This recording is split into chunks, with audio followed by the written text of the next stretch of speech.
L'heure est grave au Nigeria entre Aliko Dangote, première fortune d'Afrique et l'homme noir le plus riche au monde, et l'État du Nigeria. Après avoir été accusé lourdement de vendre au Nigeria un fuel, un diesel de mauvaise qualité, Aliko Dangote a décidé de régler leur compte aux gens du gouvernement. Il a fait une conférence de presse cinglante qui dure une quinzaine de minutes, qui est totalement en anglais. Je vous mets le lien dans la barre de description pour ceux d'entre vous qui comprennent l'anglais pour que vous ayez tous les détails. Et dans cette vidéo, je vais vous donner les principaux points que Dangote aborde là-dedans. Et croyez-moi, ça fait très mal. Il explique à quel point l'État du Nigeria a été cruel, dur, insensible à son endroit. Et quand on a fini d'écouter ce qu'il dit, on peut se poser énormément de questions.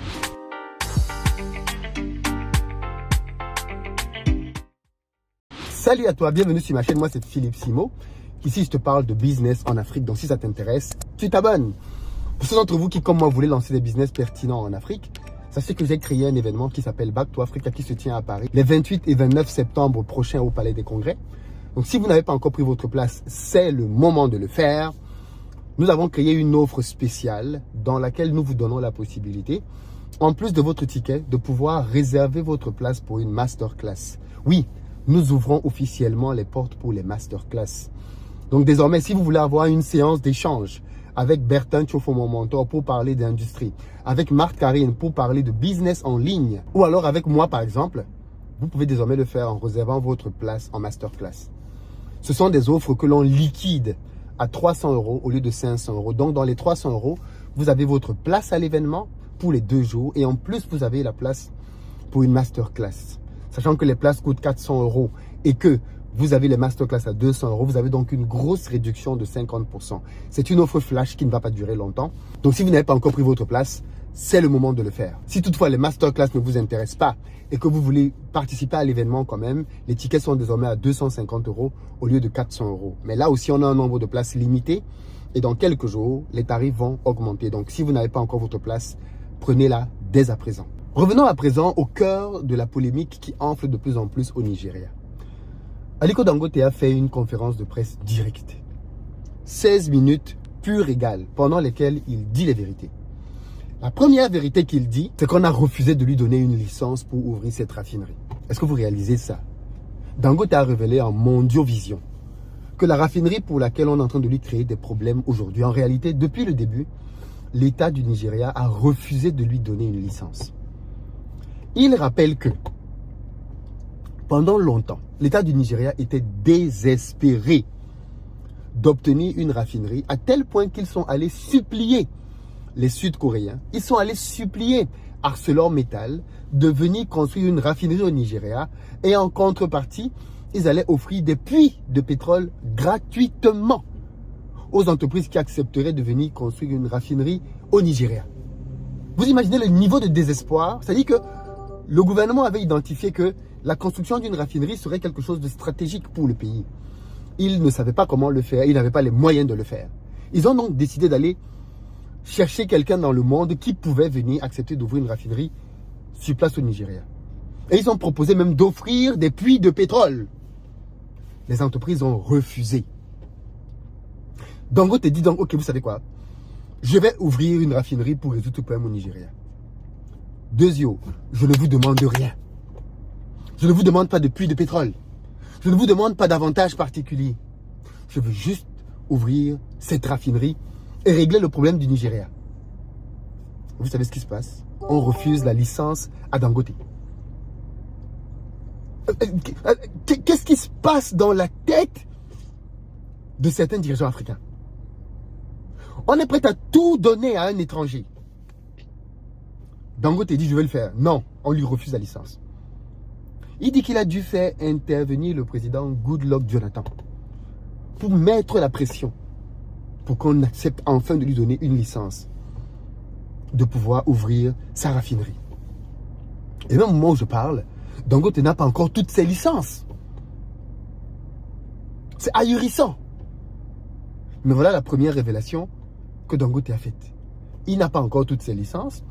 Au début du projet, on lui a refusé une licence pour ouvrir ce projet. Il a dû faire intervenir l'ancien président du Nigeria pour obtenir le droit de faire chez lui ce pourquoi son pays allait supplier, implorer les Sud-Coréens, les Indiens, et tous les industriels raffineurs qu'ils ont pu chercher dans le monde.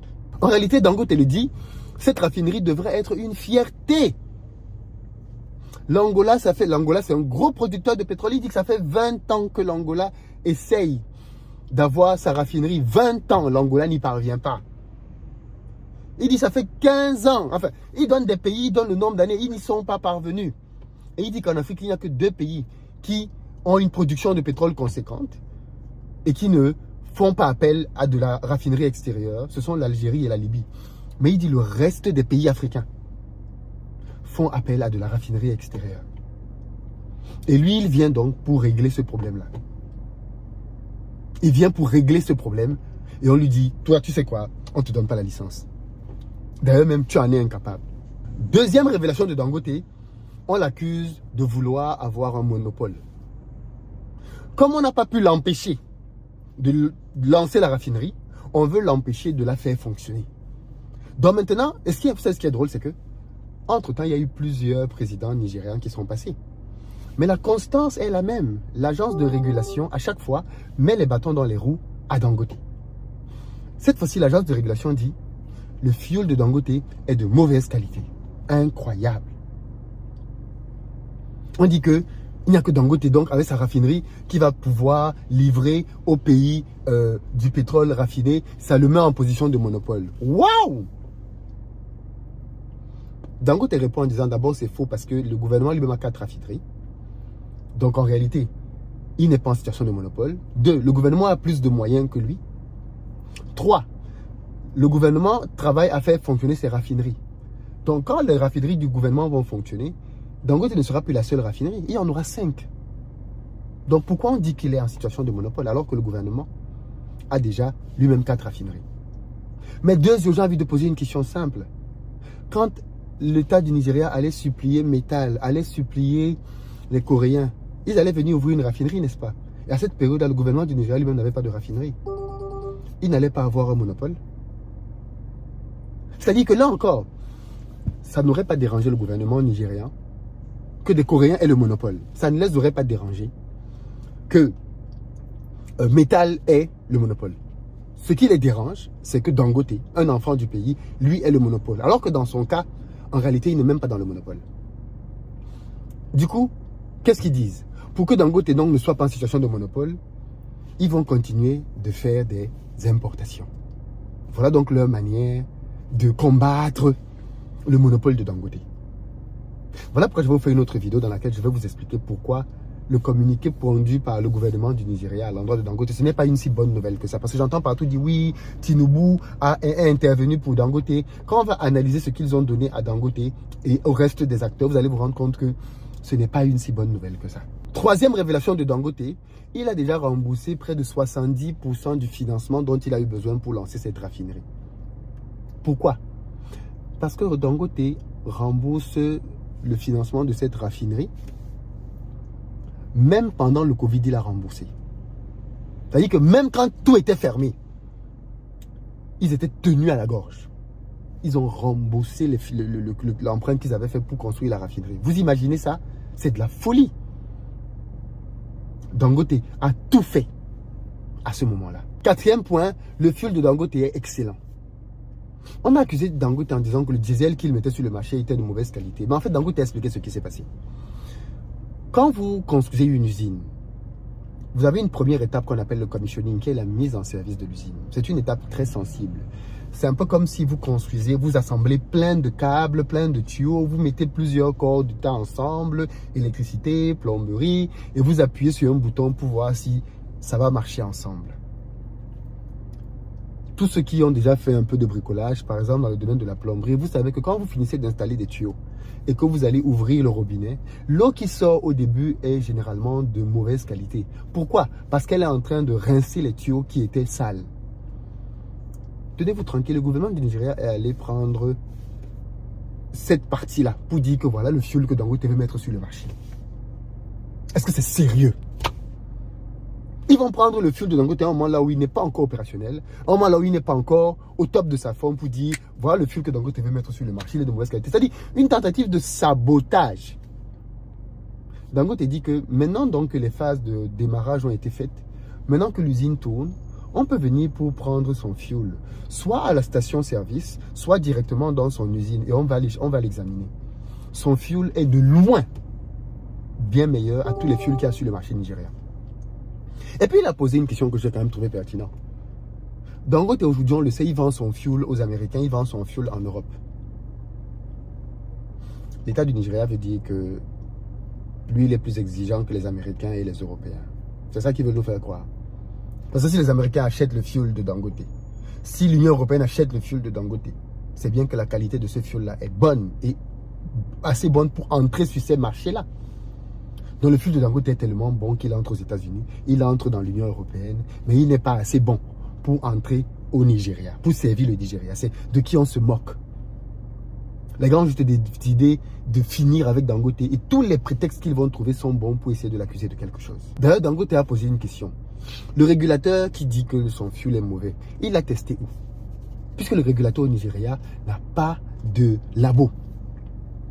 Ça veut dire que le régulateur est allé se fier aux résultats d'un autre labo. Et Dangote dit que c'est absurde. Comment toi, le régulateur, tu n'as pas de labo?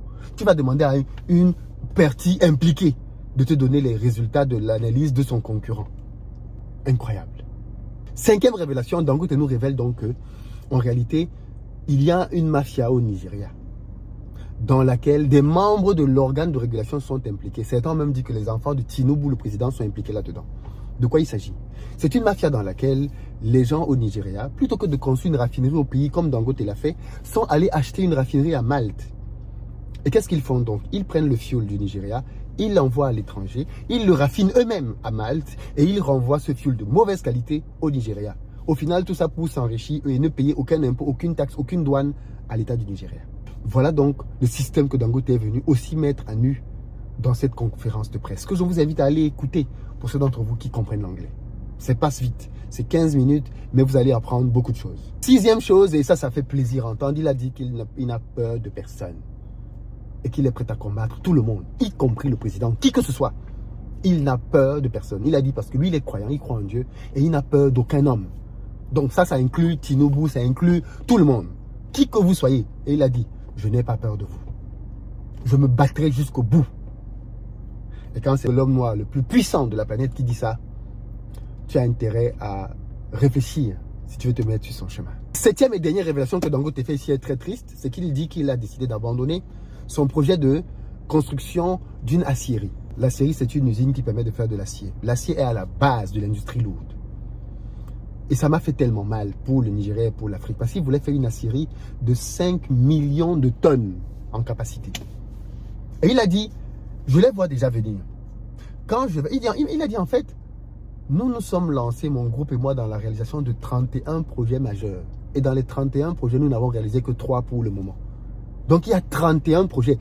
Vous imaginez ce que Dangote est en train de vouloir faire au Nigeria. Il dit qu'il a prévu 31 projets et là, ils n'en ont exécuté que 3. L'un de leurs autres projets, c'était de doter le Nigeria d'une aciérie qui allait produire de l'acier lourd pour l'Afrique de l'Ouest. Et il a dit, j'abandonne ce projet. Parce que quand je vais lancer cette aciérie-là, ils vont venir dire, Dangote a le monopole. Dangote a le monopole dans l'acier. Comme si Dangote a empêché à quelqu'un d'autre de lancer de l'acier. Je leur pose une question. Quand la téléphonie est arrivée au Cameroun, au Sénégal, en Côte d'Ivoire, c'est toujours arrivé par une entreprise, n'est-ce pas? Cette entreprise n'avait-elle pas le monopole avant que la concurrence ne vienne? Orange n'avait-il pas le monopole dans nos pays? Lafarge n'avait-il pas le monopole? Les brasseries n'avaient-elles pas le monopole? Solibra et tout ça, n'avaient-ils pas le monopole avant qu'une deuxième et peut-être une troisième brasserie ne naisse? Et dans certains pays, ils n'ont même pas encore de concurrence. Ça ne gêne pas que toutes ces entreprises-là ont des monopoles? Quand il n'y a personne qui fait quelque chose, celui qui va être le premier à prendre le risque industriel et financier, c'est normal qu'il ait le monopole, il est le seul, il est le premier. Et quand les autres vont venir, ils vont commencer à partager la part de gâteau. C'est ce qui s'est fait avec MTN, c'est ce qui s'est fait avec Vodafone dans d'autres pays. Mais pourquoi on veut sortir à Dangote des théories farfelues que oui, monopole, mais le premier, forcément, il a un monopole puisqu'il n'y a pas encore de second ou de troisième. Et d'ailleurs, ce premier qui se lance là, il le fait pour le pays. Et ça fait du bien au pays. Donc, je ne comprends pas pourquoi les gens veulent faire autant de mal à Dangote. Je ne comprends pas ce besoin de lui faire autant de mal. Bref, Voilà ce qu'il a dit donc dans cette conférence. Vous allez trouver tout ça dans la barre de description. Partagez massivement. Je pense que cette vidéo est très parlante. Lequel de ces points vous parle le plus? Mais j'ai beaucoup aimé la franchise à laquelle Dangote s'est exprimé. Ça donne beaucoup d'espoir en ce que les choses changent.